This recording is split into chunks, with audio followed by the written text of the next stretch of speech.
우리 성경 말씀 한 절 볼까요? 창세기 18장 12절 말씀입니다. 우리 한 목소리로 합독합니다. 사라가 속으로 웃고 이르되 내가 노쇠하였고 내 주인도 늙었으니 내게 무슨 즐거움이 있으리요.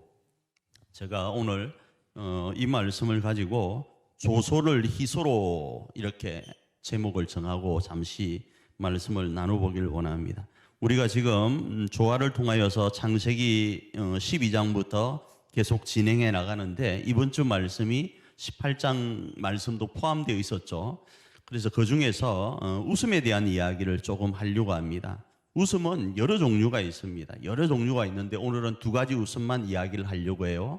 첫 번째가 뭔가 하면 조소라는 겁니다. 조소는 조롱해서 비웃는 거예요. 조롱할 조자에다가 웃을 소자를 써서 조소예요. 그런데 그 조소가 오늘 창세기 18장 12절에 등장을 해요. 사라가 속으로 웃고 이르되 내가 노쇠하였고 내 주인도, 그러니까 아브라함도 늙었으니 내게 무슨 즐거움이 있으리요 하면서 이미 나는 끝난 인생이기 때문에 웃을 일이 없다라는 거예요. 그런데 하나님이 지금 아이를 준다고 하니까 웃는 거예요. 그 조소에 가깝다 이렇게 말씀할 수 있는 거예요. 그러면 우리는 기분 나빠서 그냥 자리를 떠버릴 거예요. 주려고 하다가도 받을 그릇이 안 되어 있다고 생각하고 떠나버릴 건데 하나님은 그러하지 않으십니다. 알면서, 그 웃음을 알면서 아브라함에게 이렇게 묻습니다. 창세기 18장 15절입니다. 읽습니다. 여호와께서 아브라함에게 이르시되 사라가 왜 웃으며 이러기를 내가 늙었거늘 어떻게 아들을 낳으리요 하느냐 이렇게 물어봐요. 아니 뻔히 알면서 왜 물어볼까요? 물어보는 이유가 있습니다. 이 부분은 우리가 잘 알고 있는 것처럼 창세기 17장 17절에서도 아브라함이 한번 웃었죠. 조화에서 제가 말씀을 드렸죠. 아브라함이 먼저 웃고 나서 17장에서 웃고 18장에서 사라가 또 웃는단 말이죠. 근데 그 사라의 웃음이 사라에게는 복음이었어요.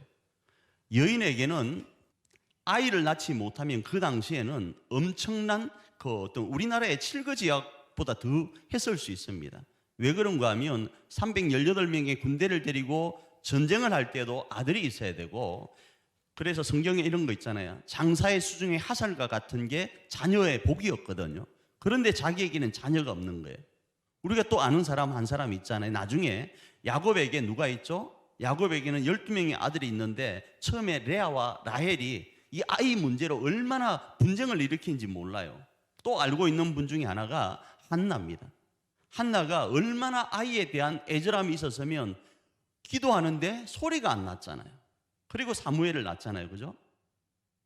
그와 마찬가지로 자녀에 대한 것들은 엄청난데 이 사라가 자신의 그 소원임에도 불구하고 자신의 노쇠함과 자신의 주인인 아브라함의 노쇠함으로 인해서 아이를 못 낳는다라는 그 생각 가운데 마음이 상해 있었는데, 그런데 그 복음이 들어왔음에도 어떠합니까? 받아들일 수 없는 거예요. 왜? 자기의 환경을 바라보니까. 그래서 비웃었던 거예요. 그런데 이건 동일하게 아브라함에게도 있었다고요. 창세기 17장 17절입니다. 읽습니다. 아브라함이 엎드려 웃으며 마음속으로 이르되 100세 된 사람이 어찌 자식을 낳을까? 사라는 90세니 어찌 출산하리요? 하고 이러는 거예요. 우리가 마음만 넘어도 뭐랍니까? 그 노산이라 그래가지고 자연분만 하기가 어렵다고 그러잖아요. 근데 90세인 사라가 어떻게 출산할 수 있냐 이거예요. 지금은 제왕절개를 할 수 있잖아요. 그러나 그 당시에는요, 자연인데 자연분만을 해야 되는데 어떻게 가능하냐 이 이야기예요. 그래서 아브라함도 어떻게 이야기합니까? 하나님 그러지 마십시오. 그러려면 복잡하잖아요.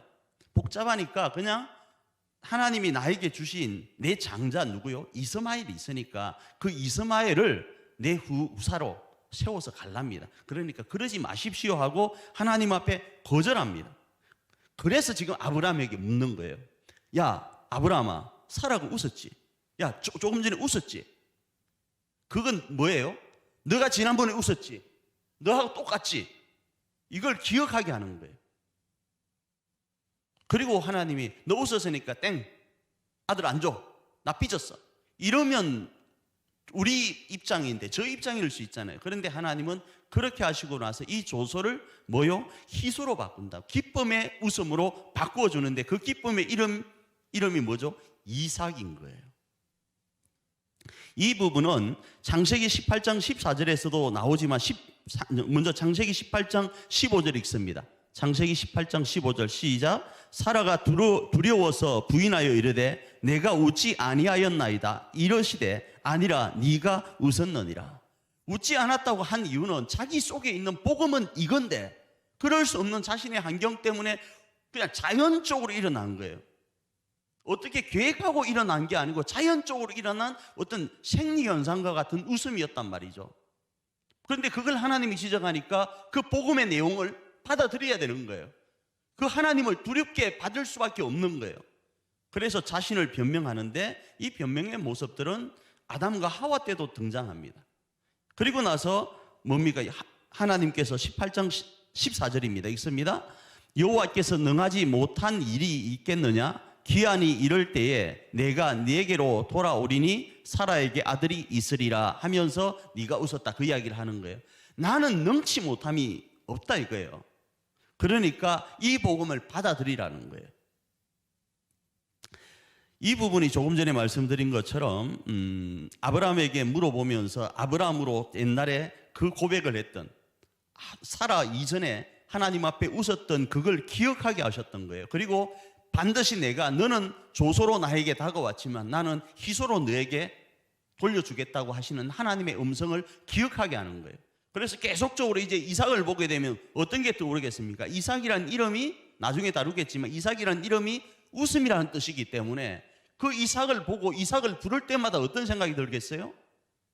그래, 지난번에 내가 불가능했는데 그래서 나는 웃었는데 이스마엘을 후사로 세워달라고 했는데 사라도 웃었는데 그런데 이 이삭이 눈에 버젓이 보이는 이 이삭이 하나님이 희소로 주신 아들이다 생각하면 어떤 마음이 들겠어요? 그래, 여호와는 능치 못함이 없으시구나를 기억할 수 있을 것 아니겠어요? 비슷한 구절이 하나 나옵니다. 요한복음 21장 15절입니다. 읽습니다. 그들이 조밥 먹은 후에 예수께서 시몬 베드로에게 이르시되 요한의 아들 시몬아 네가 이 사람들보다 나를 더 사랑하느냐 하시니 이르되 주님 그러하나이다. 내가 주님을 사랑하는 줄 주님께서 아시나이다. 이르시되 내 어린 양을 먹이라 하시고. 자, 왜 예수님께서 이거 3번을 물으셨다고 보편적으로 알고 있죠? 베드로가 3번 부인했으니까 그걸 기억하게 하는 거예요. 네가 그때는 어쩔 수 없었어. 네가 그때는 나를 부인할 수밖에 없었어. 저주할 수밖에 없어서. 그런데 나는 나야라는 거예요. 여호와는 능치 못함이 없는 나라라는 거예요. 나는 부활했다라는 거예요. 그 기억하라라는 거예요. 그리고 그 기억하심 앞에 돌아올 때 너는 내 양을 먹일 수 있고 칠 수 있다라는 거예요. 동일합니다. 아브라함과 사라에게 동일하게 말씀하시는 거예요. 너는 웃었지만, 너는 조소로 다가왔지만 내가 능치 못함이 없는 여호와이기에 너에게는 희소를 안겨준다라는 거예요. 그 희소로 통하여서 뭐 하라고요? 이삭을 통하여서 하나님의 거룩한 나라를 세워가라라는 거예요. 오늘도 마찬가지입니다. 오늘 2021년을 살아가는 우리에게도 하나님은 우리의 환경과 여건으로 바라보면 하나님이 아무리 우리로 약속의 땅을 향하여 나아가라 한다 할지라도 그러기가 너무 어려워요. 왜요? 환경에 우리는 지배를 받으니까. 계산을 두드려 보면 그 계산기의 해답이 안 된다고 나오니까요. 그런데 하나님은 그 계산기 너머에 계시다고요. 그리고 오늘 우리에게 말씀하시는 거예요. 너가 두드렸던 그 계산기 잘 봐. 그 계산기가 답이 없었지. 그러나 답이 있는 계산기로 내가 너에게 안겨주겠다라는 거예요. 그게 하늘의 계산기인 거예요.